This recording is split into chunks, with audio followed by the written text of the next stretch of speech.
তুমি দিয়ে কোথায় করছো?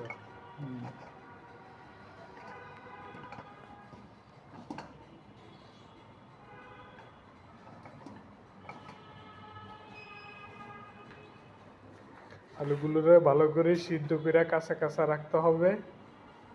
তারপর কি? তারপরে হুগা মেরে দিতে হবে। তারপরে কিছু ফয়দা করে এটা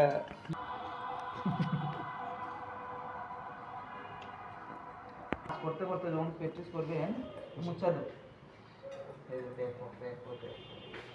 যখন প্র্যাকটিস করতে করতে আরো সুন্দর হয়ে পড়বো আপনার এগুলো আঁটবেন ততটুকু কর্নফ্লাওয়ার ইউজ করবেন।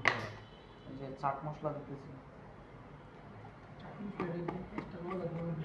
কিনতে পাওয়া যায়। এটা কোন নাকি রাঁধুনি থেকে রাঁধুনি হালকা একটু মরিচের গুঁড়া দেব।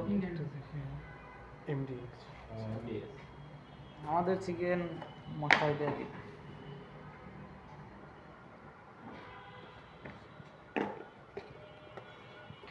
ভালো ফ্লেভারের জন্য এড করতে হবে জিরার গুঁড়া। জিরা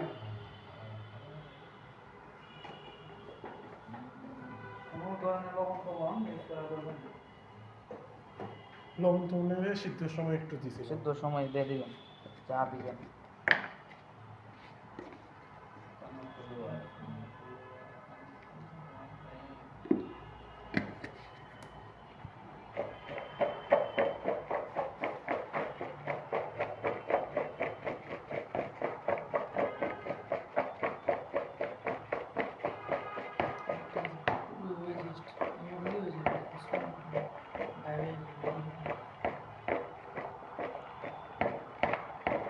এখন পটেটো ওয়েজেস আছে না, সেম এইভাবে সিদ্ধ করে এরকম কাটিংয়ে রাখবেন।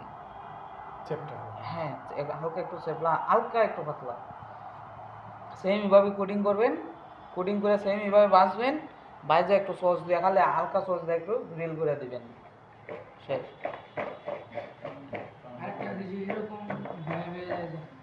আবার এটারে আবার হালকা একটু বেসন লাগে, বেসন আছে না, বেসন লাগে আবার হালকা একটু ফ্রাই করতে পারেন। ফ্রাই করলে একদম মসমসে হবে। এখন এটার যদি একটু গাঢ় ক্রিস্পি করতে চান, আমরা স্প্রে আছে না পানির স্প্রে, পানির স্প্রে মাইরা হালকা একটু এমনি সরাসরি পানি দেওয়া যাবে না, হালকা একটু পানির স্প্রে মাইরা হালকা একটু লাগাইয়া ওই যে আমরা এটার মধ্যে চিকেন ফ্রাইয়ের মতো ডুবাইছি না, এটা স্প্রে মারবেন। স্প্রে মাইরা এইরকম সুন্দর করে মিক্স করে দিবেন, সুন্দর উপরে একটা ক্রিস্পি হবে। স্প্রে আছে এগুলা কিন্তু সিক্রেট, কেউ শিখাইব না। স্প্রে নাই না, না মাদ্রাসগুলো তো জানা ট্রাই করে। হ্যাঁ এগুলো স্প্রেটা দিতে হয়, কিন্তু আপনার কাছে একটা স্প্রে রাখবেন।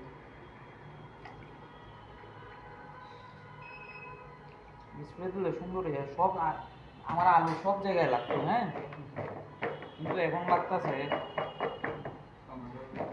সুন্দর।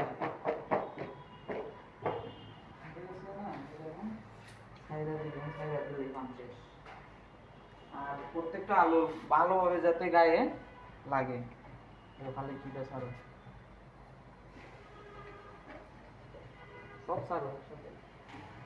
আলুটা একটু কম সিদ্ধ হয়েছে জানেন, সমস্যা নাই, আলু এরকম হচ্ছে 3 মিনিটে দিলে হবে।